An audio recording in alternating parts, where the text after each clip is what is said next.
J'ai monté la compagnie Corosol en 93. Les spectacles sont en fait sur les racines.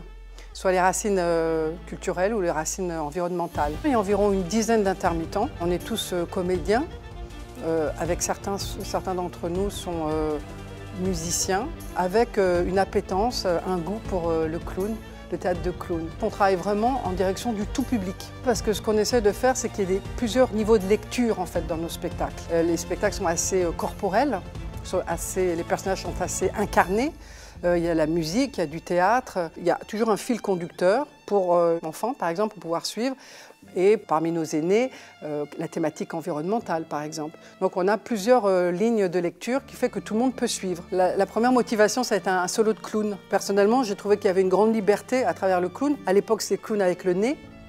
Parce qu'en fait, il y a des choses qu'on disait et le corps ou les intentions disaient autre chose. Globalement, on n'a plus de nez, mais le clown reste en nous.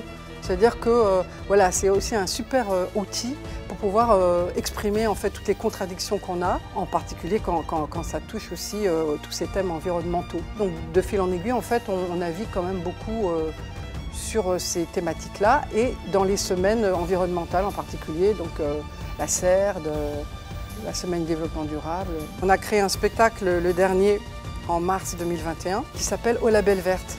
Donc sur le lien, c'est préservation de la biodiversité, de la forêt, de la biodiversité en lien avec notre santé. Et donc on a eu aussi des enfants et en fait c'est le jeu des comédiens qui au bout d'un moment les a amenés en fait à poser des questions concernant le jeu et puis donc sous-tendu par la thématique environnementale. On a voulu parler de la permaculture. Et en fait c'est à travers une improvisation théâtrale qu'on en est venu à toucher du bout des doigts ce que pouvait être la permaculture de l'humain. C'est en fait qu'on est tous très différents les uns des autres, chacun met en valeur l'autre.